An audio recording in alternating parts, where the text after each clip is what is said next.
Political heat నెలకొంది. ఎన్నికల వాతావరణం స్పష్టంగా కనిపిస్తోంది. అవకాశాలు దక్కని వారు ప్రత్యామ్నాయాల కోసం వెతుక్కుంటున్నారు. పార్టీల నుంచి వీడడం, వేరే పార్టీలో చేరడం శరవేగంగా జరిగిపోతున్నాయి. అభ్యర్థుల ఎంపిక విషయంలో వైసీపీ దూకుడుగా వ్యవహరిస్తోంది.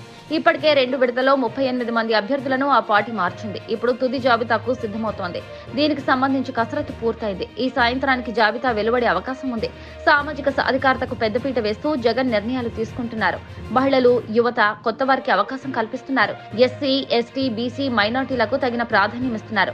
మలి జాబితాలో అన్ని కులాల వారికి ప్రాతినిధ్యం ఉండేలా చూసుకున్నట్లు తెలుస్తోంది. 3వ విడత జాబితాపై దాదాపు కసరత్తు పూర్తయినట్లు సమాచారం. కొద్దిపాటి చేర్పులు, మార్పులు చేస్తూ వైసీపీ అగ్రనాయకత్వం 25 మంది పేర్లతో ఈ జాబితాను వెల్లడించే అవకాశాలు కనిపిస్తున్నాయి. ప్రధానంగా అనంతపురం, సత్యసాయి పుట్టపర్తి, కర్నూలు, నంద్యాల, ప్రకాశం, బాపట్ల, పల్నాడు జిల్లాలోని నియోజకవర్గాల్లో అభ్యర్థులను ప్రకటించే అవకాశం ఉంది.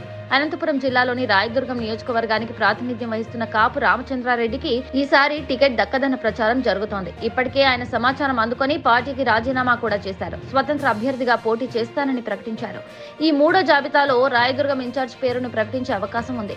కర్నూలు జిల్లా ఆలూరు నియోజకవర్గంలో కూడా మార్పులున్నట్లు సమాచారం. అక్కడ మంత్రి గుమ్మనూరు జయరాం ప్రాతినిధ్యం వహిస్తున్నారు. ఇప్పటికే వైసీపీ అగ్రనాయకత్వం ఆయనకు టికెట్ ఇవ్వడం లేదన్న సమాచారం అందించినట్లు తెలుస్తోంది.